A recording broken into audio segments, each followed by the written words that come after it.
Hello friends, this is S P Singh and welcome to smarter everyday. प्यारे दोस्तों, बात करेंगे सीएसजेएम विश्वविद्यालय कानपुर यूनिवर्सिटी की, जिसमें आपका बीएड सेकंड सेमेस्टर का एग्ज़ाम चल रहा है और आज पेडागोजी ऑफ हिंदी का पेपर है।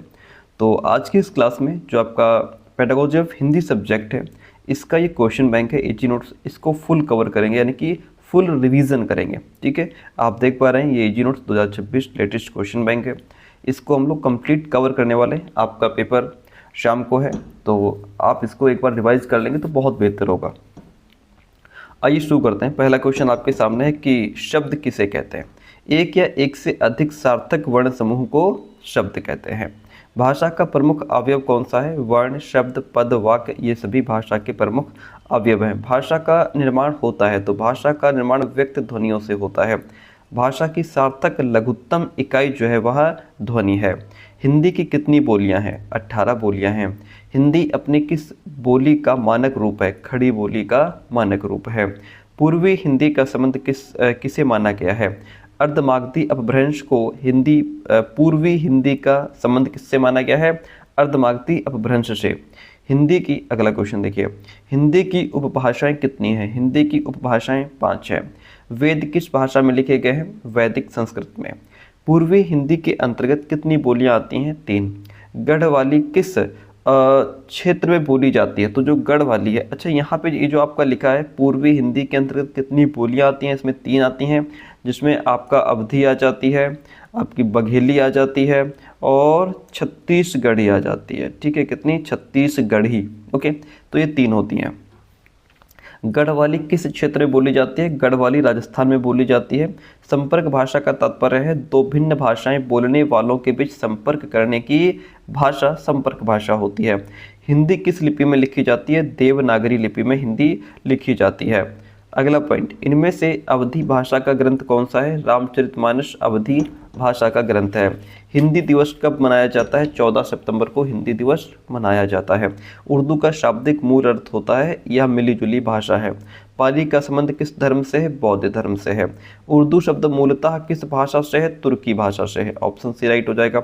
बिहार से लेकर शिमला तक हिमालय की तराई एवं आंचलिक भागों में बोली जाने वाली भाषाओं में प्रमुख आपकी मुंडारी भाषा हो जाएगी। हिंदी किस परिवार की भाषा है। भारोपीय परिवार की भाषा है। भाषा के कितने रूप माने गए हैं। भाषा के 2 रूप माने गए हैं। भारत के संदर्भ में हिंदी का कौन सा रूप प्रचलित नहीं है। विदेशी भाषा। अगला क्वेश्चन है, त्रिभाषा सूत्र का मुख्य संदर्भ कहाँ है। यह माध्यमिक स्तर पर। निम्नलिखित में से कौन सी बात हिंदी की दृढ़ता की घोतक है। वह है राजनीतिज्ञों द्वारा हिंदी की उपेक्षा करना। कौन सा तत्व हिंदी में इस समय कम है। हिंदी भाषियों द्वारा हिंदी की स्वीकार्यता कम है। विद्यालयों में कितनी भाषाओं को पढ़ाना चाहिए। तो विद्यालय में मातृभाषा, राष्ट्रभाषा, विदेशी भाषा, एक प्राचीन भाषा को पढ़ाने की बात कही गई है। ऑप्शन यहाँ पे डी राइट हो जाता है। लिपि का सही ज्ञान एवं अभ्यास का उद्देश्य किस स्तर का है। प्रारंभिक स्तर का है। हिंदी किस प्रांत की भाषा नहीं है। हिंदी गुजरात प्रांत की भाषा नहीं है। ऑप्शन सी यहाँ पे राइट हो जाएगा। जॉर्ज ग्रियर्सन ने कितनी बोलियां मानी हैं। 8। हिंदी भाषा के विकास कब से माना जाता है। 1000 ईस्वी से। संविधान में राजभाषा किसे घोषित किया गया है। हिंदी को। आधिकारिक रूप से हिंदी को राजभाषा कब घोषित किया गया। 14 सितंबर 1949 को। व्याकरण दर्पण किसकी रचना है। शिवपूजन सहाय की रचना है। हिंदी शब्द का प्रयोग सर्वप्रथम किस भाषा की रचना में हुआ। फारसी भाषा की रचना में हुआ। निम्नलिखित में से कौन सी बोलने की योग्यता है। आशु भाषण। जब कोई बोली या भाषा व्याकरणिक ढांचे में ढलकर व्यवस्थित रूप ग्रहण कर लेती है तो उसे क्या कहते हैं। परिनिष्ठित भाषा कहते हैं। वर्णों के मेल से जिस सार्थक वर्ण समूह या ध्वनि समूह की सृष्टि होती है उसे क्या कहते हैं। शब्द कहते हैं। जो भाषा देश की जनता की जागृति से जुड़कर व्यापकता ग्रहण करती है वह राष्ट्रभाषा है। ऑप्शन बी राइट हो जाएगा। किसी भी भाषा के लिखने तथा बोलने के नियमों की व्यवस्थित पद्धति क्या कहलाती है। व्याकरण। देवनागरी किस भाषा की लिपि नहीं है। उर्दू भाषा की लिपि नहीं है। तमिल भाषा की लिपि कौन सी है। द्रविड़। कौन सी भाषा हिंदी की उपभाषा नहीं है। दक्षिणी। कौन सा वाचन का आधार नहीं है। अभिनय वाचन का आधार नहीं है। 14 सितंबर 1949 ईस्वी को भारतीय संविधान के भाग 17 में धारा 343 से 351 तक दिए गए निर्देशानुसार हिंदी को भारत संघ की किस भाषा का दर्जा दिया गया है। राजभाषा का।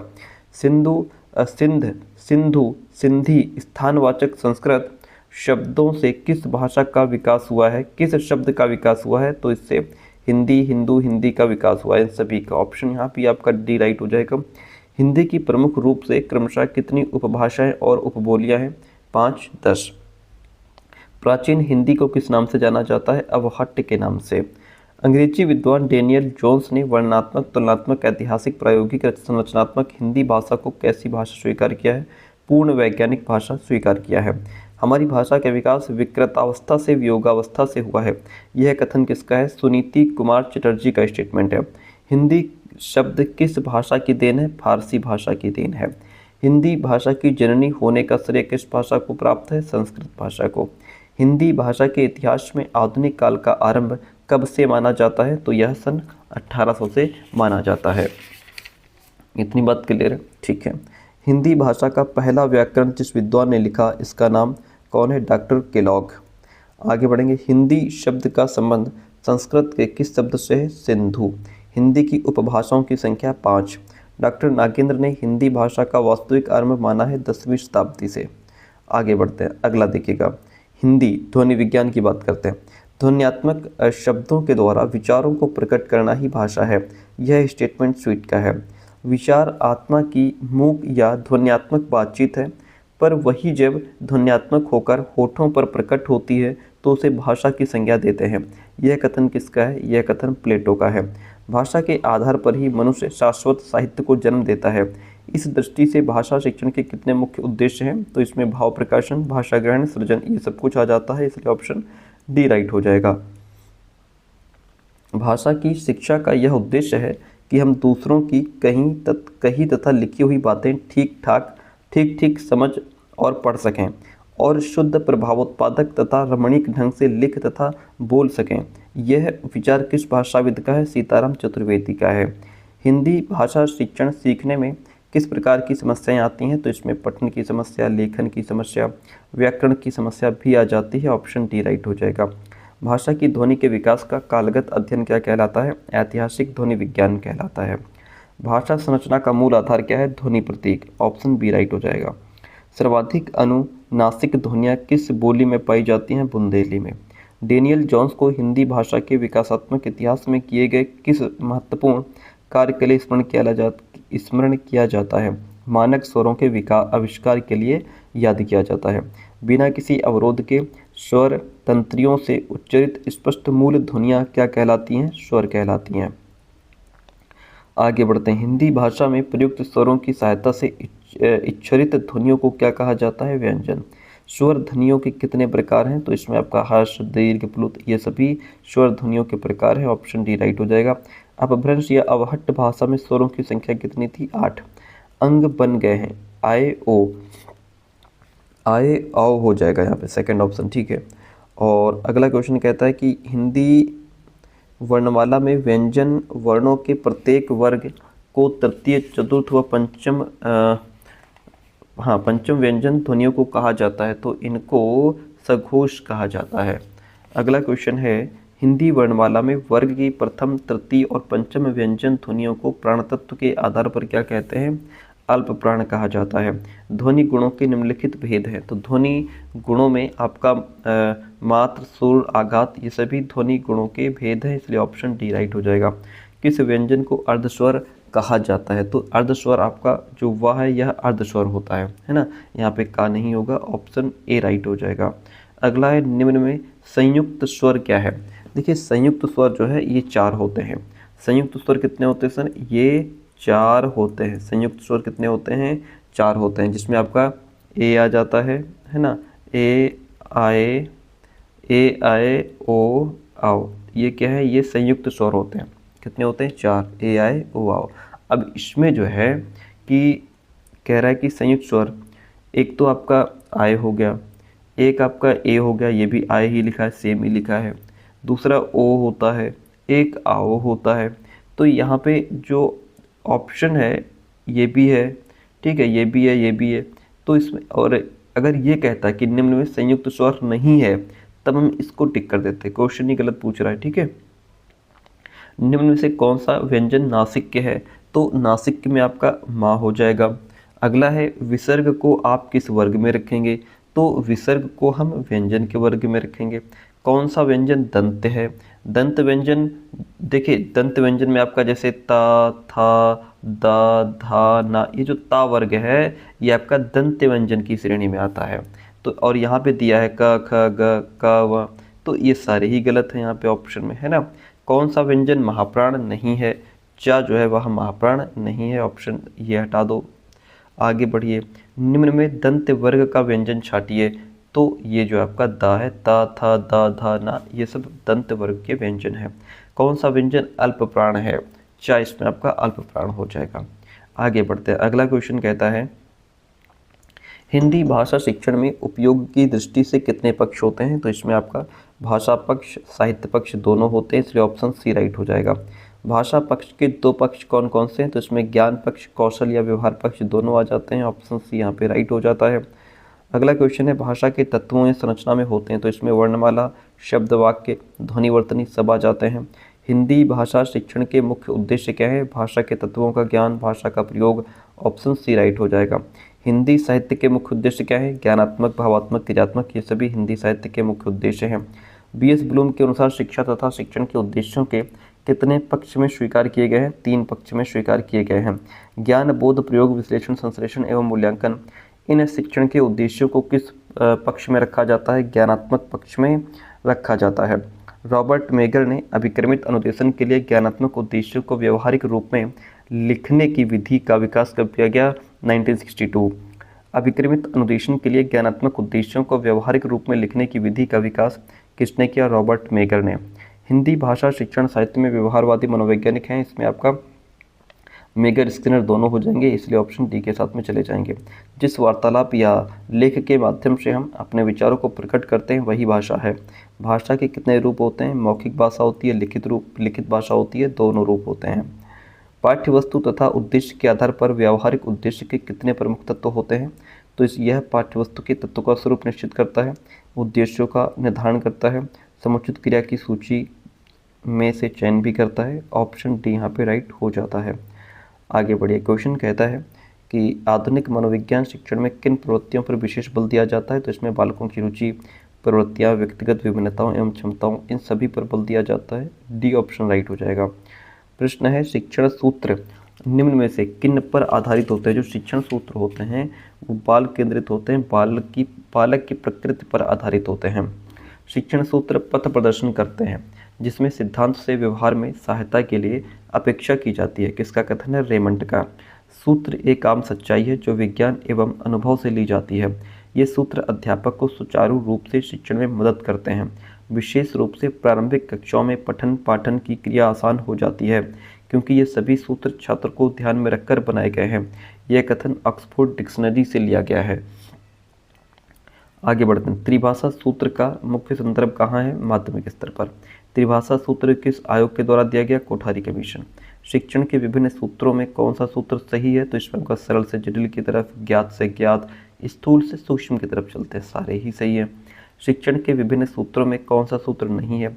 सामान्य, देखिए पूर्ण से कौन सा सूत्र सही नहीं है? तो सामान्य से विशिष्ट का सूत्र यहाँ पे सही नहीं हो जाएगा। आगे बढ़ेंगे, भाषा एक कौशल है और इसका विकास अभ्यास पर ही निर्भर है। यह स्टेटमेंट किसका है? थॉर्नडाइक का है।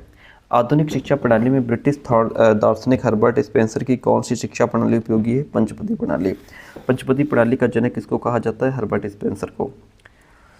मातृभाषा शिक्षण में किन सामान्य सिद्धांतों को ध्यान में रखा जाना चाहिए? तो इसमें अभिप्रेरणा एवं रुचि का सिद्धांत, क्रियाशीलता का सिद्धांत, अभ्यास का सिद्धांत, इन सभी को ध्यान में रखना चाहिए। क्रियाशीलता के सिद्धांत को किन शिक्षाशास्त्रियों ने महत्व प्रदान किया? फ्रोबेल, डीवी, मॉन्टेसरी, इन सभी ने इंपॉर्टेंस प्रदान किया है। अध्यापक को गद्य शिक्षण के समय किन बिंदुओं पर ज्ञान देना आवश्यक है? तो इसको व्याकरण एवं व्यवहारिक ज्ञान जैसे बिंदुओं पर ज्ञान देना आवश्यक है।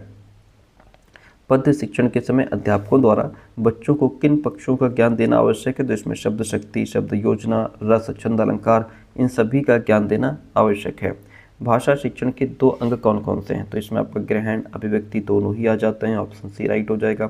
किसी भी विषय के शिक्षण में किन सूत्रों का विशेष महत्व होता है? तो इसमें शिक्षण विधियाँ, शिक्षण प्रविधियाँ, शिक्षण सूत्र, इन सभी का विशेष महत्व होता है। राजभाषा आयोग का गठन कब किया गया था सर? वर्ष 1955 में। अच्छा यहाँ पे हाँ ठीक है 1955 सही है, लेकिन ये 7 जून 1955 है। ठीक है, अगर आपसे डेट पूछ ले तो ये 7 जून 1955 को राजभाषा आयोग का गठन किया गया था। अगला क्वेश्चन कहता है कि हिंदी एवं संस्कृत भाषा से हिंदी के अनेक रूपों का विकास हुआ। इनके रूप निम्न में से कौन कौन से हैं? तो इसमें आपका पाली, प्राकृत, अपभ्रंश ये सभी आ जाते हैं। ऑप्शन डी राइट हो जाएगा। हिंदी शिक्षण को रोचक, प्रभावपूर्ण व यथार्थ बनाने के लिए किन चीज़ों का प्रयोग किया जाता है? तो यह कला चित्रों, मानचित्रों, ग्राफ आदि का प्रयोग किया जाता है। ऑप्शन डी राइट हो जाएगा। अणुशक्ति, चलचित्र, मुद्रण कला आदि हिंदी शिक्षण की किन किताबों में या विषयों में समाहित रहते हैं? विज्ञान की किताबों में समाहित रहते हैं। हिंदी के ऐतिहासिक ग्रंथ कौन कौन से हैं? पृथ्वीराज रासो, कुरुक्षेत्र, महाभारत सब ऐतिहासिक ग्रंथ हैं हमारे। हिंदी भाषा में कौन सा ऐतिहासिक ग्रंथ नहीं है? शिक्षण विधि कोई ऐतिहासिक ग्रंथ नहीं है। सानुबंध शिक्षण विद्यार्थी को उसके अनुभवों के स्तर के अनुसार शिक्षा देने के अलावा कुछ नहीं है। यह स्टेटमेंट किसका है? शाह का है। एक विषय को दूसरे विषय के अधीन करने के सिद्धांत को सामान्यतः समन्वय के नाम से उल्लेखित किया जाता है। यह कथन डमविल का है सर। किसका है? डमविल का है। आगे बढ़ जाते हैं।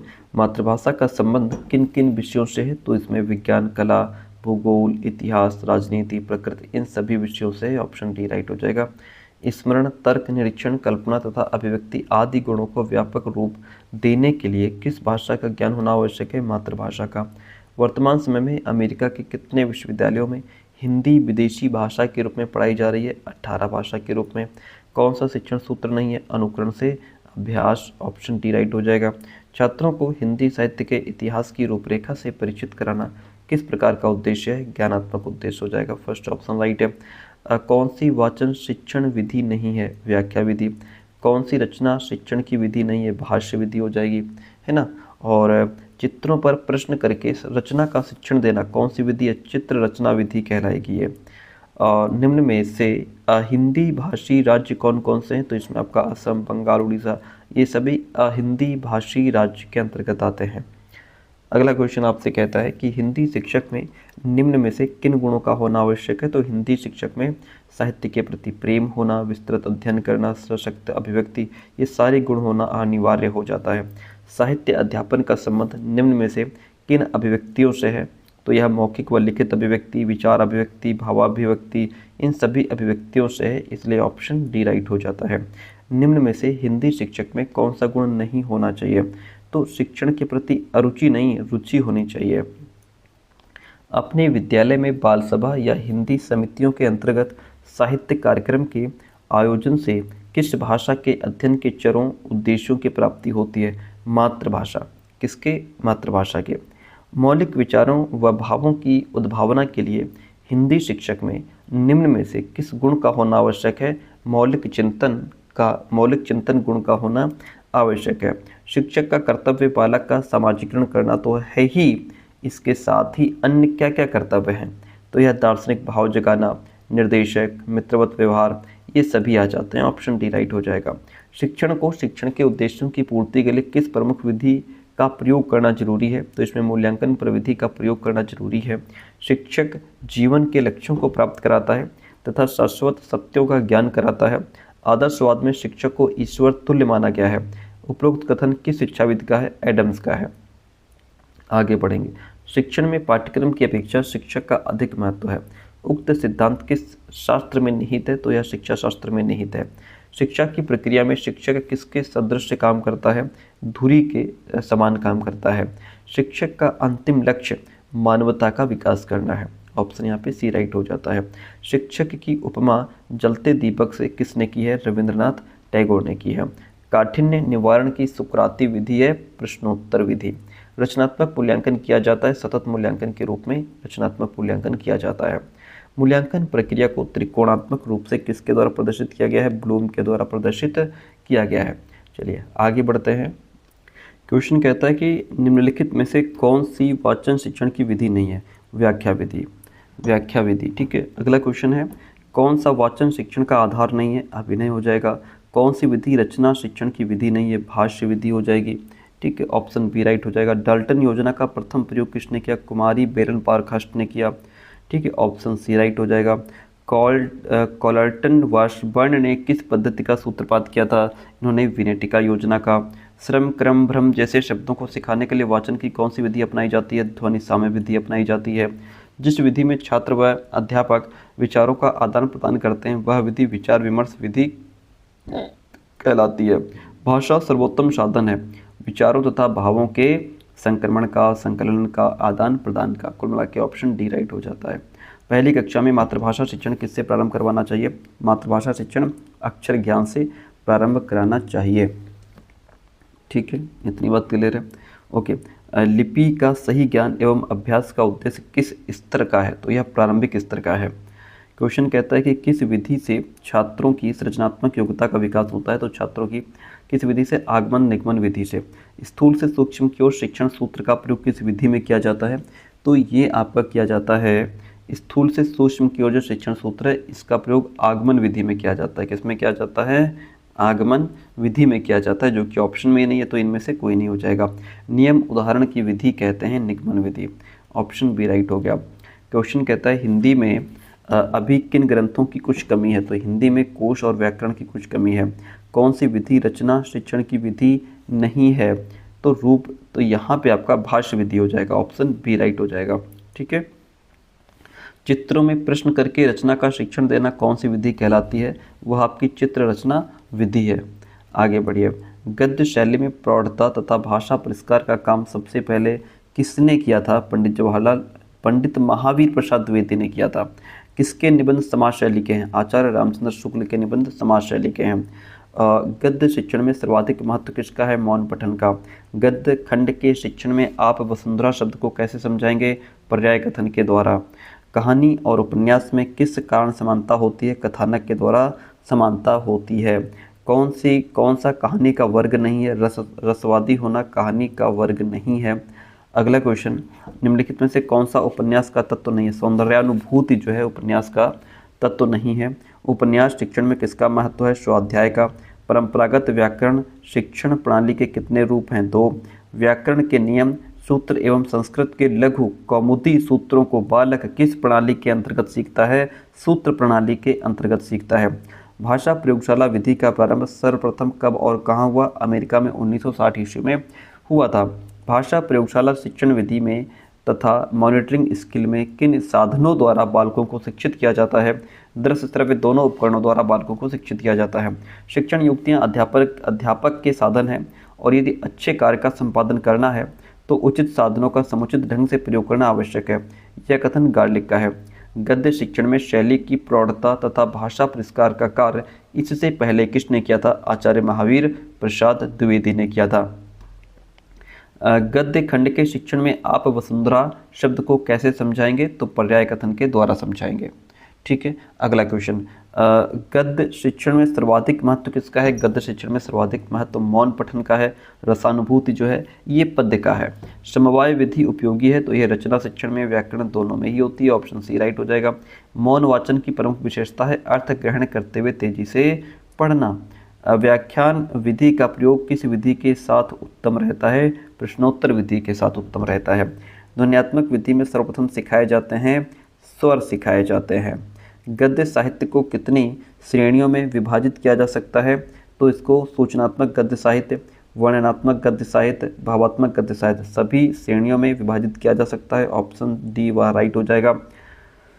तद्दोषो शब्दार्थों सगुणा कलंकृति पुनः क्वापी उपरोक्त सूक्ति संस्कृत के किस आचार्य की है? आचार्य मम्मट की है। कविता मूलतः जीवन की समालोचना है। यह कथन किस पाश्चात्य साहित्यकार का है? मैथ्यू आर्नोल्ड का है। गद्य शिक्षण में सर्वाधिक महत्व किसका है? मौन पठन का है। कहानी और उपन्यास में किस कारण समानता है? तो कहानी और उपन्यास में जो समानता है वह कथानक की वजह से होती है। कथानक, ठीक है, ऑप्शन फर्स्ट यहाँ पे राइट हो जाएगा। निम्नलिखित में से कौन सी कहानी का वर्ग नहीं है? तो रसवादी होना कहानी का वर्ग नहीं है। कौन सा नाटक का तत्व नहीं है? वर्णन, ठीक है। नाटक शिक्षण में किसका महत्व नहीं है? मौन पठन का। अगला क्वेश्चन, छायावाद का प्रवर्तन कब हुआ? आधुनिक काल में। काव्य शिक्षण में किसका महत्व अधिक है? आदर्श वाचन का। भक्तिकालीन पद्यांशों की भाषा निम्नलिखित में से कौन सी नहीं थी? खड़ी बोली। कौन सा आयोजन काव्य पाठ के लिए उपयुक्त नहीं है? शोक सभा। कहानियों द्वारा नैतिकता अपने आप हृदय में बैठ जाती है, एडिसन का स्टेटमेंट है। कविता वाचन के कितने रूप हैं? तो राग युक्त वाचन, भाव युक्त वचन, मुद्रा युक्त वचन, ये सभी कविता वाचन के रूप हैं। ऑप्शन डी राइट हो जाएगा। अध्यापक का प्रथम कार्य, चाहे वो किसी भी कक्षा में न पढ़ रहा हो, यही होगा कि वह कविता का सस्वर वाचन करे। उसके उत्तम वाचन में कविता के भाव छात्र भली प्रकार समझ जाएंगे। यह कथन रायबर्न का है। ऑप्शन फर्स्ट राइट हो जाएगा। चलिए अगला क्वेश्चन देखिए। कहता है महर्षि पतंजलि, पाणिनि और पतंजलि के अनुसार व्याकरण शब्दानुशासन है, व्याकरण भाषा का व्यवहारिक विश्लेषण तथा अथवा शरीर विज्ञान है। उपयुक्त परिभाषा डॉक्टर स्वीट की है। वाक्य में विभिन्न शब्दों के समूहों में क्या अंतर है? व्याकरण इसकी व्याख्या तथा अर्थ उत्पन्न करता है। यह कथन सान शिन के अनुसार दिया गया है। भाषा प्रयोगशाला का अनुभाग नहीं है, दूरदर्शन प्रकोष्ठ। व्याकरण अनुवाद विधि को किस नाम से जाना जाता है? भंडारकर विधि के नाम से जाना जाता है। व्याकरण शिक्षण की किस प्रणाली को विकृत रूप में सुग्गा प्रणाली भी कहते हैं? पाठ्य पुस्तक प्रणाली में। फ्रोबेल कहाँ के निवासी थे? जर्मनी के। असंगत शब्द क्या हो जाएगा? सुलेख, श्रुतलेख, अनुलेख तो ठीक है, लेकिन प्रलेख जो है ये नहीं होता, ये असंगत हो जाएगा। विद्यार्थियों को व्याकरणिक नियमों की समझ देने के लिए जरूरी है विद्यार्थियों को पढ़ने, लिखने व बोलने सुनने के आधिकारिक अवसर दिए जाएं। ऑप्शन डी राइट हो जाएगा। व्याकरण के ज्ञान को संदर्भपरक प्रश्नों के माध्यम से आंकना पूर्णतः उचित है। व्याकरण शिक्षण की कौन सी विधि अपेक्षाकृत प्रभावी है? आगमन विधि। व्याकरण के ज्ञान का प्रमुख उद्देश्य है भाषा प्रयोग में व्याकरण का ध्यान रखना। संदर्भ में व्याकरण किस पर बल देता है? तो यह पाठ पढ़ाते समय प्रसंगवश आने वाले व्याकरणिक बिंदुओं को स्पष्ट करने पर बल देता है। मानव अभिव्यक्ति की मौलिक प्रक्रिया क्या कहलाती है? गद्य कहलाती है। कक्षा 8 के बच्चों को शब्द युग्म की संकल्पना स्पष्ट करने के लिए आप क्या करेंगे? रोजमर्रा की भाषा से नियम समझाएंगे। कविता शिक्षण में कौन सा तत्व उसे गद्य से अलग करता है? गेयता उसे अलग करता है। जीवन केंद्रित शिक्षा सिद्धांत के प्रतिपादक फ्रोबेल हैं। निगमन विधि का प्रयोग किस स्तर के लिए उपयोग किया जाता है? उच्च स्तर के लिए प्रयोग किया जाता है। कहता है कि इकाई पाठ योजना के प्रवर्तक नहीं, हाँ इकाई पाठ योजना पूछ रहा है, प्रोजेक्ट नहीं। इकाई के एच.सी. मॉरिसन है। अगला क्वेश्चन, हर्बर्ट की पंचपदी या पाठ योजना उपागम में कितने सोपान होते हैं? 5 होते हैं। ठीक है। भाषा शिक्षण में मूल्यांकन उपागम का प्रवर्तक बी.एस. ब्लूम है और वस्तुनिष्ठ परीक्षा की विशेषता नहीं है। तो वह देखिए कई उत्तर होना वस्तुनिष्ठ परीक्षा की विशेषता नहीं है, उसमें एक ही आंसर होता है। निम्न में से व्याकरण शिक्षण की विधि नहीं है। व्यास विधि। पाठ योजना निर्माण का सर्वाधिक लाभ मिलता है शिक्षक को। एक समान शब्दों का उच्चारण सिखाने वाली विधि ध्वनि साम्य विधि हो जाएगी। वाचिक अभिनय में किया जाता है। विविध बालकों द्वारा पात्रों के रूप में संवाद बोलना। शिक्षण कौशलों के विकास के लिए व्यवस्था की जाती है सूक्ष्म शिक्षण की।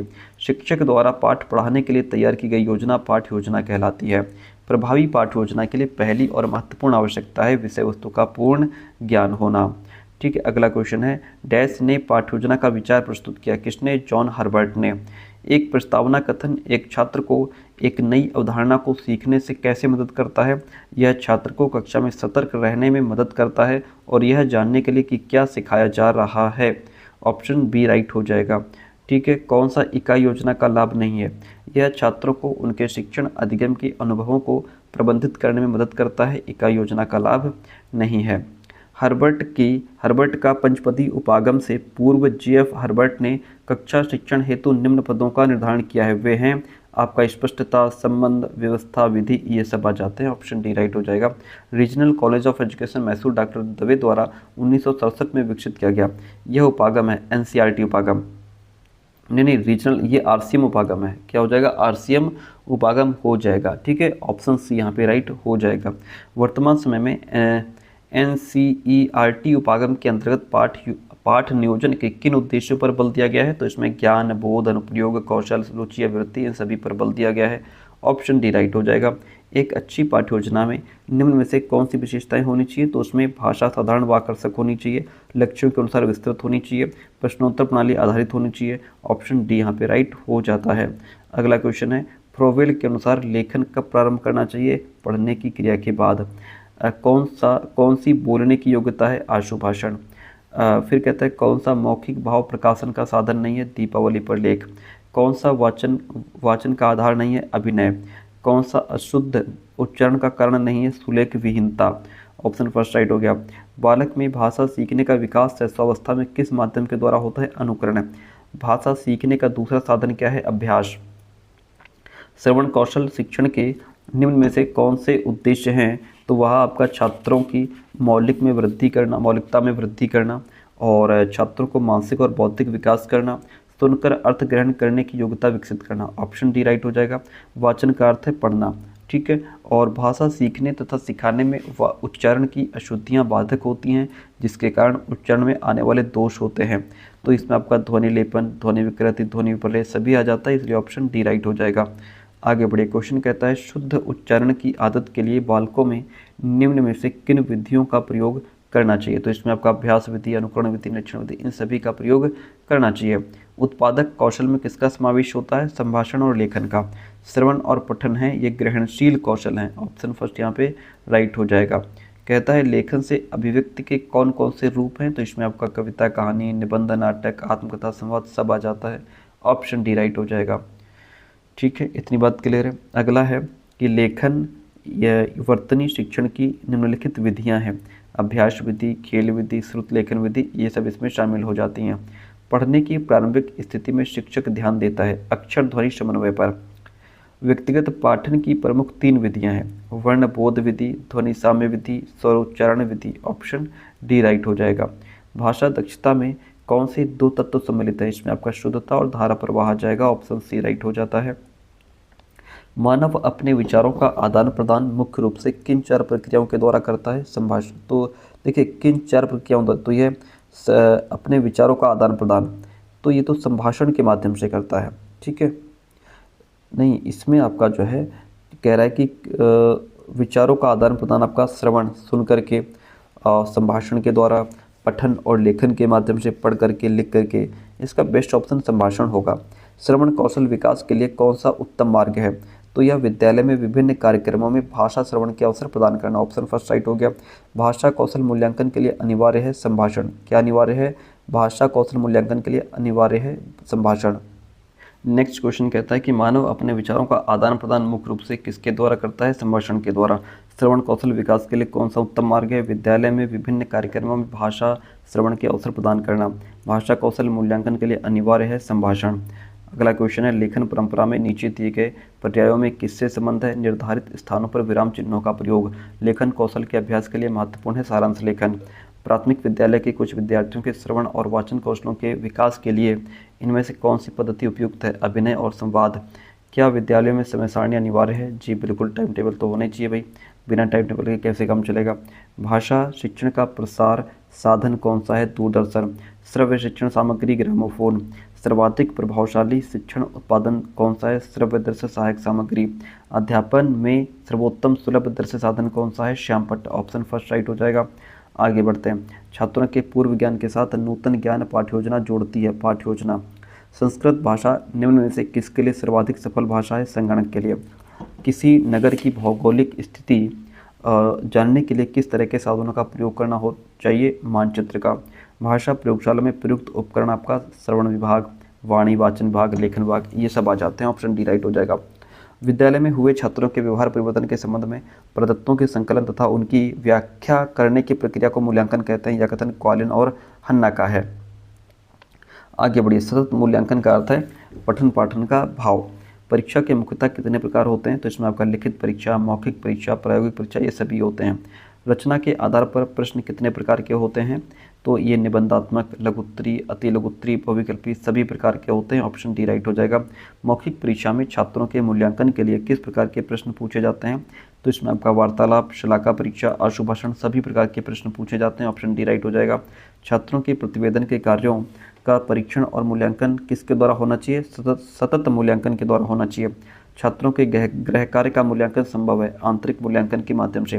किस परीक्षा के परीक्षण में छात्र किसी समस्या का प्रस्तुतिकरण करते हुए एक दूसरे से तर्क वितर्क द्वारा अपने विचार प्रकट करते हैं, शास्त्रार्थ परीक्षा के माध्यम से। श्रेष्ठ मूल्यांकन का गुण है वस्तुनिष्ठता, विश्वसनीयता और वैधता। ऑप्शन डी राइट हो जाएगा। मूल्यांकन से किसका मापन किया जा सकता है, व्यक्तित्व परीक्षण का। भाषा के सामान्य अवगमन के ज्ञान के लिए मूल्यांकन में सर्वाधिक उपयुक्त प्रश्न कैसे होते हैं? अति लघु उत्तरात्मक प्रश्न, अति लघु उत्तरात्मक प्रश्न। आगे बढ़ते हैं, चलिए। इसके बाद कहता है कि छात्रों के सामाजिक विकास के लिए तथा ऐतिहासिक स्थलों के विकास विषय में ज्ञान वृद्धि के लिए कौन सी क्रिया उपयुक्त है? तो यह अध्यापकों के साथ छात्रों का ऐतिहासिक स्मारकों का भ्रमण। ठीक है, ऑप्शन सी राइट हो जाएगा। छात्र विद्यालय में आयोजित सांस्कृतिक गतिविधियों में भाग लेते हैं। इसका कारण हो सकता है सांस्कृतिक गतिविधियों में रुचि हो सकती है। विद्यालय में अनेक गतिविधियां होती हैं। छात्रों के सामाजिक विकास के लिए कौन सी गतिविधि उपयुक्त है? तो यह ऐतिहासिक स्मारकों का भ्रमण आवश्यक है। हिंदी शिक्षण में निम्नलिखित में से पाठ्यगामी क्रियाएं हैं। तो यह कविता, कहानी, नाटक, पत्र पत्रिकाएं, अभ्यास आदि कार्य हो जाते हैं। ऑप्शन डी राइट हो जाएगा। साहित्यिक गोष्ठियाँ, कवि सम्मेलन, प्रचार प्रसार, शिक्षण आदि सम्मिलित किए जाते हैं। साहित्यिक गतिविधि के अंतर्गत सम्मिलित किए जाते हैं। निम्न में से शैक्षिक क्रियाएं हैं। सेमिनार, सम्मेलन, वाद विवाद प्रतियोगिता, गोष्ठियाँ, प्रश्न, ये सभी। ऑप्शन डी राइट हो जाएगा। हिंदी भाषा शिक्षण में पाठ्यगामी क्रियाओं की उपयोगिता निम्न में से है। इनमें भाग लेने से विद्यार्थी अवकाश के क्षणों का सदुपयोग करना सीख जाते हैं या फिर ये सभी। कुल मिला के ऑप्शन डी राइट है। सहयोगामी क्रियाओं द्वारा विद्यार्थियों की निम्नलिखित आवश्यकताओं की पूर्ति होती है। अवकाश के समय का सदुपयोग भी होता है इसमें, है ना। सामाजिक आवश्यकताओं की पूर्ति होती है, नैतिक आवश्यकताओं की पूर्ति होती है, रुचियों का विकास होता है, अवकाश के समय का सदुपयोग होता है। कुल मिलाकर के ये सभी, या फिर ऑप्शन डी लगा दो। कुछ छात्र विद्यालयीन सामाजिक गतिविधि में हमेशा अधिक से अधिक स्वयं का योगदान देते हैं। इसका कारण है विद्यालय और समाज की उन्नति के लिए। ऑप्शन ए राइट हो जाता है। ठीक है, इतनी बात क्लियर है। तो ये अब यहाँ से हमारा 2022 जो आपके क्वेश्चन पेपर हैं वो शुरू होते हैं, वो हम कराएंगे नहीं, क्योंकि इससे पहले हमने जो 400 क्वेश्चंस की क्लास दी है उसमें 2022 का क्वेश्चन पेपर कवर कराया है, 2023 का क्वेश्चन पेपर कराया, मुझे लगता है आपने वो देखा ही होगा, 2024, 2025 ये सारे करवाए हैं। ठीक है, तो कुल मिलाकर बस इतना ही इनफ है। और जो हमारा व्हाट्सअप चैनल है उसको अगर आपने अभी तक ज्वाइन नहीं किया तो फटाफट ज्वाइन कर लीजिए, क्योंकि जो भी वीडियोस हम यहाँ प्रोवाइड कराते हैं सीधा उसके लिंक वहाँ पे भेज देते हैं व्हाट्सअप चैनल पे, तो उसको जरूर ज्वाइन कर लीजिएगा।